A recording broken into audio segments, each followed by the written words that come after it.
Andre, I'm going to compare your swing to Grant Waite, who was a tour player during the 90s and considered having one of the best swings in golf. He's now one of the top instructors of tour players. I'm going to begin at the impact position because it's the most important. Everything the golf ball does, how far it goes, how high it goes, how much it spins and curves, is all determined by the laws of physics and motion that exist at the moment of impact. The club's position at impact is what determines and creates those laws of physics. And it's a player's body position at impact that determines the club's position. And everything the player does prior to impact has the sole purpose of arriving at a fundamentally sound impact position. I know you're just beginning your golf swing and learning the swing, and certainly it's important that we build a solid foundation to build your pieces on. So we're not going to look at all the fundamentals because that would be unrealistic. We're just going to see about some of these important early fundamentals that you want to develop.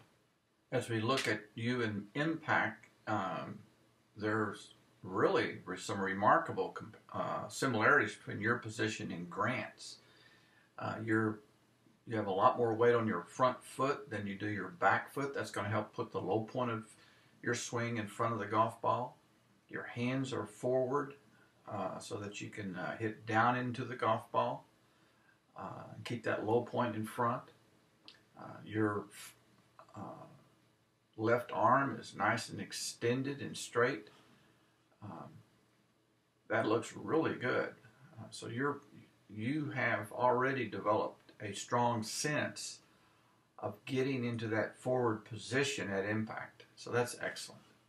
I'm now going to look at some of the other positions, the earlier positions prior to impact, to see what influence they may have at either helping or hindering you arrive at a good impact position. First, let's look at the stance. I like the fact that you have flared both feet, so your toes are pointing out a little bit. That's going to help you a lot, both in the backswing and in the follow-through. The only thing that I might suggest is that you might be slightly too wide, just slightly too wide, not a lot, maybe only an inch, no more than 2 inches, but I would like to see your feet a little bit more underneath you, not just a little bit more. As we look at the position of the club at the start of the swing, you can see how Grant has his hands slightly in front of the golf ball at the beginning of the swing. He creates this little shaft lean. He's almost in a little mini impact position. Your shaft is a little bit too vertical. One of the things I would alter in your setup is to develop that feeling of getting the hands a little bit more forward, almost to where they will be and where you will want them to be at impact.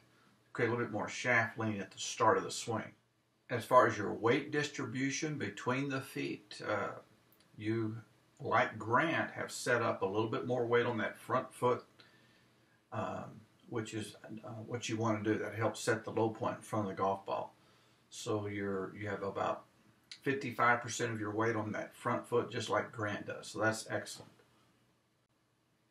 One of the most critical fundamentals that you need to develop, or any player needs to develop on the beginning of learning the golf swing, is to have the proper grip, the proper position of the hands on the club.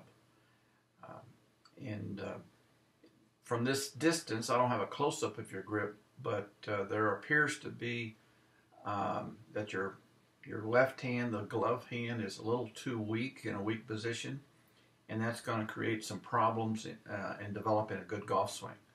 So one of the first things that I would focus on, and for you to focus on in learning, is what's the correct grip to hold the club. One of the things that is important to point out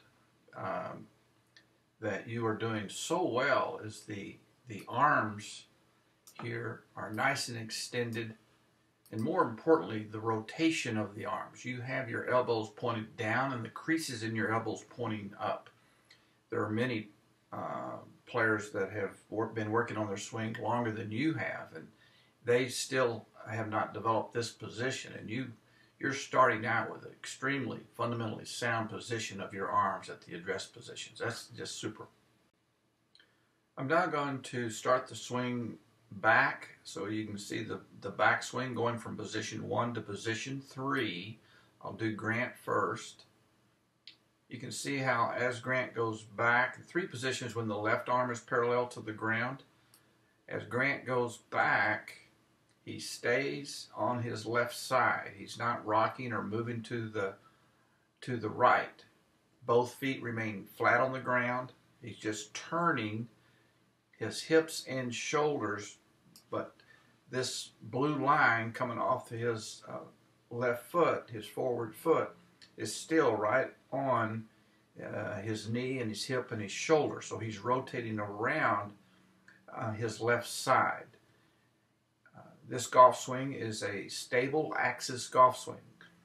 And the axis is that left side. So you rotate around a fixed position on that left side. You don't sway to the right. As we look at your backswing, you can see how much you move to the right. And so you have this sway to the, so now you have more weight on your back foot than you do your front foot, where Grant has still more weight on his front foot than he does his back foot. What this does is he keeps his low point in front of the swing, front of the golf ball. We know that the low point has to be in front of the golf ball in order to hit the ball first before you hit the ground. You can also see how you lift this front foot up in the air as you go back. So one of the things that you're going to want to learn early on is learning how to swing the club back and start your turn, but keep your weight on that front foot. I'm now going to move your swing from the 3 position through impact and into the 9th position. First, let's look at Grant. As he goes up and down and through. Do that one more time. Up, he drives down, he releases the club and has a nice extension. And the 9th position is when the right arm is parallel to the ground. His right arm is straight, his left arm is straight. And it's important to point out that his left hand is underneath his right hand. His elbows are very close together. As we go through your swing, as you go up and then down, I really like the fact that your hands are getting in front of the golf ball before you hit it. But as you come through, watch your left arm, how it kind of comes off the chest. Your elbows start to separate a little bit there. And your hand is on, your left hand is on top of the right hand. You are cupping your wrist through impact as opposed to the correct hinging or turn and hinge of the hands. You are cupping the back of that wrist, that left hand, and your left arm is coming off the chest, and your left elbow is bending. So once you learn the proper grip, the proper hinging in the backswing, you'll be able to learn the proper released hinge in the follow through. Now the arms don't cut back and forth, and the arms don't roll. They simply stay square to the body and hinge upward. You've got a very good solid foundation of fundamentals to build on, and you've made great progress as a new player, and it's just time now to add a few more good pieces to your golf swing. I would start with the grip, getting that grip correct, and then I would start working on the correct move from 1 to 3. Those would be the 2 next things that I would work on.